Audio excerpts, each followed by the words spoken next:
ఇక అటు జార్ఖండ్లో అసెంబ్లీ ఎన్నికల కౌంటింగ్ స్టార్ట్ అయింది. 8 గంటలకు లెక్కింపు ప్రక్రియ మొదలుపెట్టారు ఈసీ సిబ్బంది. ఫస్ట్ పోస్టల్ బ్యాలెట్ ఓట్లు లెక్కిస్తున్నారు సిబ్బంది. తర్వాత 8:30 నుంచి ఈవీఎంలోని ఓట్లను లెక్కించనున్నారు. ఇక్కడ కూడా ఉదయం 9 గంటల వరకు ఫస్ట్ రౌండ్ ఫలితాలు వస్తాయంటున్నారు అధికారులు. మధ్యాహ్నం 12 గంటల వరకు జార్ఖండ్లో పూర్తి స్థాయి ఫలితాలు వచ్చే ఛాన్స్ ఉంది. జార్ఖండ్లో మొత్తం 81 అసెంబ్లీ స్థానాలున్నాయి. ఈ నెల 13న ఫస్ట్ ఫేజ్లో 43 స్థానాలకు, 20న రెండో విడతలో 38 స్థానాలకు పోలింగ్ జరిగింది. జార్ఖండ్లో 67.74% పోలింగ్ నమోదైంది. జార్ఖండ్లో ఇండియా కూటమి ఎన్డీఏ మధ్య పోటీ నెలకొంది. అధికార జేఎంఎం కాంగ్రెస్ నాయకత్వంలోని అలయన్స్కు బీజేపీ నాయకత్వంలోని ఎన్డీఏ కూటమి హోరాహోరీ తలపడ్డాయి. ఓట్ల లెక్కింపు, కౌంటింగ్పై అంతటా హైటెన్షన్ నెలకొంది. ఇండియా కూటమిలో భాగంగా JMM 43, Congress 30, RJD 6, CPM ML 2 స్థానాల్లో పోటీ చేశాయి. ఎన్డీఏ అలయన్స్లో BJP 68, all Jharkhand student union 10, JDU 2, Lok Janshakti 1 స్థానంలో పోటీ చేశాయి. మ్యాజిక్ ఫిగర్ 41 సీట్లలో విజయం సాధించిన అలయన్స్ అధికారం చేపట్టనుంది. ఈసారి జార్ఖండ్లో బంగ్లా అక్రమ చొరబాట్లు, రిజర్వేషన్లు, అధికార పార్టీ జేఎంఎం అవినీతి, రైతుల పంటలకు మద్దతు ధరలు, ఉద్యోగాలు, వెల్ఫేర్ స్కీమ్స్ ప్రధాన అంశాలుగా నిలిచాయి. ఇక మహారాష్ట్ర, జార్ఖండ్తో పాటు 15 రాష్ట్రాల్లోని 48 అసెంబ్లీ, 2 లోక్సభ స్థానాలకు బై ఎలక్షన్స్ జరిగాయి. ఉప ఎన్నికలకు ఉదయం 8 గంటల నుంచే కౌంటింగ్ ప్రక్రియ షురూ కానుంది. బై ఎలక్షన్స్లో అందరి దృష్టి కాంగ్రెస్ అగ్రనేత ప్రియాంక గాంధీ పోటీ చేసిన కేరళలోని వయనాడ్ లోక్సభపై పడింది. తొలిసారిగా ప్రత్యక్ష రాజకీయాల్లోకి వచ్చిన కాంగ్రెస్ అగ్రనేత ప్రియాంక గాంధీ వయనాడ్ లోక్సభ బై ఎలక్షన్లో కాంగ్రెస్ అభ్యర్థిగా పోటీ చేశారు. వయనాడ్ ఎంపీ స్థానానికి రాహుల్ గాంధీ రిజైన్ చేయడంతో ఉప ఎన్నిక జరిగింది. అటు వయనాడ్లో 64.72% పోలింగ్ రికార్డైంది. వయనాడ్ ఉప ఎన్నిక ఫలితాలపై సర్వత్రా ఆసక్తి నెలకొంది. నాందేడ్ లోక్సభ కౌంటింగ్ 2 స్పెషల్ అబ్జర్వర్ల పర్యవేక్షణలో కొనసాగనుంది. రెడీగా అప్డేట్స్ అందించడానికి మదర్ లైవ్ లో ఉన్నారు. మదర్, అప్డేట్స్ ఏంటి? కౌంటింగ్ ప్రక్రియ ప్రారంభమైంది చంద్రిక. ఉదయం 8 గంటల నుంచి పోస్టల్ బ్యాలెట్ కు సంబంధించిన ఓట్ల లెక్కింపుతోటి ఈ ఎన్నికల కౌంటింగ్ ప్రక్రియ మొదలైంది. ముఖ్యంగా గవర్నమెంట్ ఎంప్లాయీస్ కావచ్చు, ఈసారి కొంత ఎల్డర్లీ పీపుల్కి, అలాగే ఎవరైతే పోలింగ్ బూత్కు వెళ్ళి ఓటు హక్కు వినియోగించుకోలేనటువంటి వారు ఉంటారో వారందరికీ కూడా పోస్టల్ బ్యాలెట్ ద్వారా ఓటు హక్కు వినియోగించుకునేటువంటి వెసులుబాటు అయితే కేంద్ర ఎన్నికల సంఘం కల్పిస్తూ ఉంది. దానిలో భాగంగానే పోల్ అయినటువంటి ఓట్లకు సంబంధించినటువంటి లెక్కింపు ప్రక్రియ అయితే ప్రారంభమైంది. మరి కాసేపట్లోనే కొంత ఎర్లీ ట్రెండ్స్ అయితే బయటకు వచ్చేటువంటి అవకాశం ఉంటుంది. 8:30కు ఈవీఎంలలో పోలైనటువంటి ఓట్లకు సంబంధించినటువంటి లెక్కింపు ప్రక్రియ అనేది కూడా ప్రారంభమవుతుంది. ఆ తర్వాత సుమారు 9:30 లోపు ఒక పిక్చర్ అయితే వస్తుంది. ఆ తర్వాత మధ్యాహ్నం 1 గంట కల్లా పూర్తి స్థాయి ఫలితాలపైన ఒక క్లారిటీ అయితే వచ్చేటువంటి అవకాశం ఉంటుంది. 2 రాష్ట్రాలకు సంబంధించి మహారాష్ట్ర అలాగే జార్ఖండ్ 2 రాష్ట్రాలకు సంబంధించిన అసెంబ్లీ ఎన్నికలతో పాటు సుమారు 15 రాష్ట్రాల్లోని 48 అసెంబ్లీ స్థానాలు, అలాగే ఒక 2 పార్లమెంట్ స్థానాలకు సంబంధించి బైపోల్స్ అనేది కూడా నిర్వహించారు. వాటన్నిటికి సంబంధించిన కౌంటింగ్ అనేది కూడా ప్రారంభమైంది. వాటితోటి ఇప్పటికే ఎగ్జిట్ పోల్ ఫలితాలు అనేది కూడా ఇచ్చినటువంటి నేపథ్యంలో ఎగ్జిట్ పోల్ సంబంధించినటువంటి రిపోర్ట్స్ ఏవైతే ఉన్నాయో అవి ఎగ్జాక్ట్ ఫలితాలుగా మారతాయా లేదా అనేటువంటి దానికి మరి కాసేపట్లోనే ఒక సమాధానం అయితే వచ్చేటువంటి అవకాశం ఉంటుంది.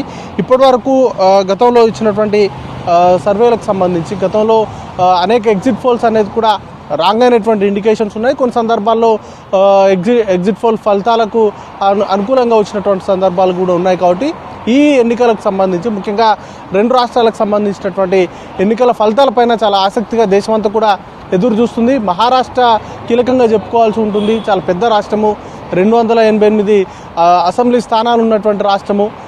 ముఖ్యంగా 2 ప్రాంతీయ పార్టీలు, బలమైనటువంటి ప్రాంతీయ పార్టీల్లో చీలికొచ్చిన తర్వాత జరుగుతున్నటువంటి మొదటి అసెంబ్లీ ఎన్నిక ఇది. వాటికి సంబంధించి ఆ చీలికకు సంబంధించి గత లోక్సభ ఎన్నికల్లో ప్రజలు ఒక తీర్పు ఇచ్చారు. ఎవరైతే ఉద్ధవ్ ఠాక్రే, శరద్ పవార్లు ఉన్నారో వారి నేతృత్వంలో ఉన్నటువంటి పార్టీలు ఎక్కువగా లోక్సభ స్థానాలకు గెలుచుకున్నటువంటి సందర్భాలు చూసాం. ఇటీవల జరిగినటువంటి పార్లమెంట్ ఎన్నికల్లో మహారాష్ట్రకు సంబంధించి Congress party highest number of seats అక్కడి నుంచి గెలుచుకుంది. ఆ తర్వాత ఇండియా కూటమికి ఎక్కువగా స్థానాలు వచ్చినటువంటి సిచ్యువేషన్స్ చూసాము. వాటికి సంబంధించిన ఫలితాలు ఇప్పుడు ఇక్కడ రిఫ్లెక్ట్ అవుతాయా, అసెంబ్లీ ఎన్నికల్లో పునరావృతం అవుతాయా, లేకపోతే గత అసెంబ్లీ ఎన్నికల్లో 2019లో జరిగినటువంటి ఎన్నికల్లో బీజేపీ సింగిల్ లార్జెస్ట్ పార్టీగా అవతరించింది. సుమారు 26% ఓట్లు కైవసం చేసుకొని సింగిల్ లార్జెస్ట్ పార్టీగా అవతరించింది. అలాగే శివసేనతో కలిసి ఉద్ధవ్ ఠాక్రే నేతృత్వంలోని శివసేనతో కలిసి ప్రభుత్వాన్ని కూడా ఏర్పాటు చేసింది. ఆ తర్వాత జరిగినటువంటి పరిణామాల నేపథ్యంలో మహావికాస్ అఘాడీ పురుడు పోసుకుంది. తర్వాత ప్రభుత్వం ఏర్పడింది. వీటన్నింటి పరిణామాల నేపథ్యంలో ఇటు శివసేన పార్టీ 2 వర్గాలుగా చీలిపోయింది. ఏక్నాథ్ షిండే వర్గంతో కలిసి బీజేపీ ప్రభుత్వాన్ని ఏర్పాటు చేసింది. ఆ తర్వాత ఎన్సీపీలో అజిత్ పవార్ వర్గం వేరయ్యి బీజేపీ ప్రభుత్వంలో కలిసింది.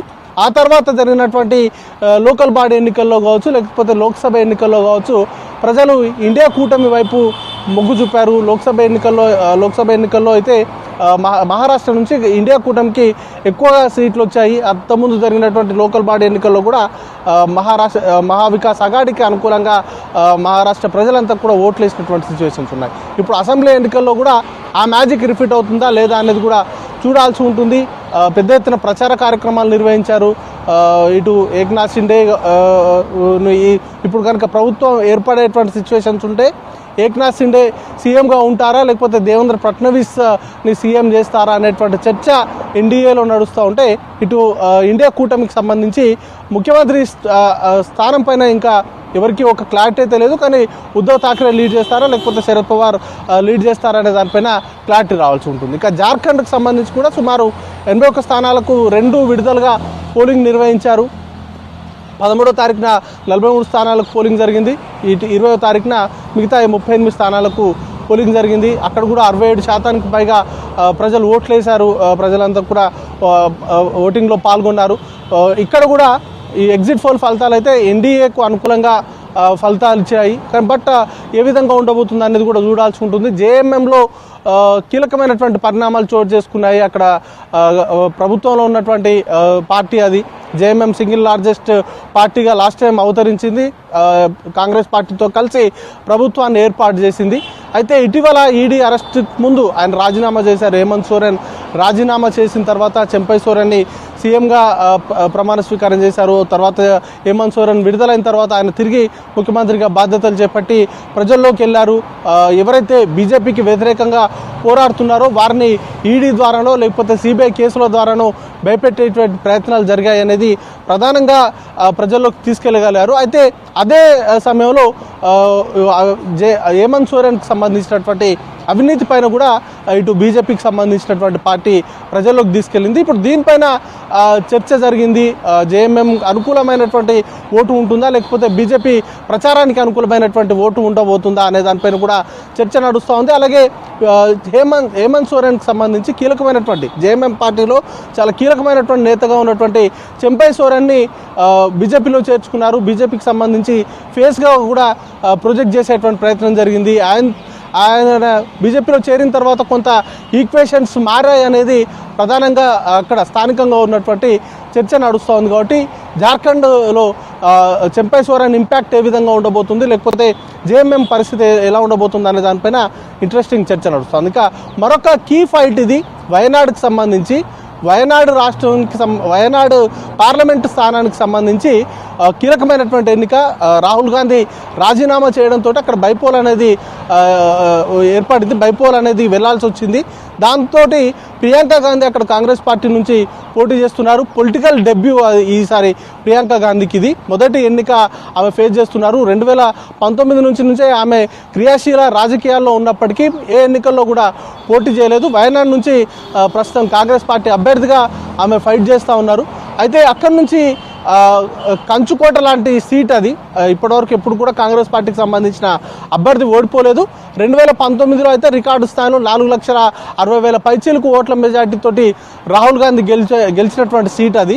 కాబట్టి ఈసారి ప్రియాంక గాంధీ ఎన్ని ఓట్ల మెజార్టీతోటి గెలవబోతున్నారనే దానిపైనే చర్చ నడుస్తోంది. పేరుకు 16 మంది అభ్యర్థులు పోటీలో ఉన్నప్పటికీ బయటికి ట్రయాంగిల్ ఫైట్ కనబడుతూ ఉన్నప్పటికీ లెఫ్ట్ వర్సెస్ కాంగ్రెస్ పార్టీ మధ్య ఫైట్ నడిచింది అనేది ఇంటర్నల్గా ఉన్నటువంటి సమాచారం.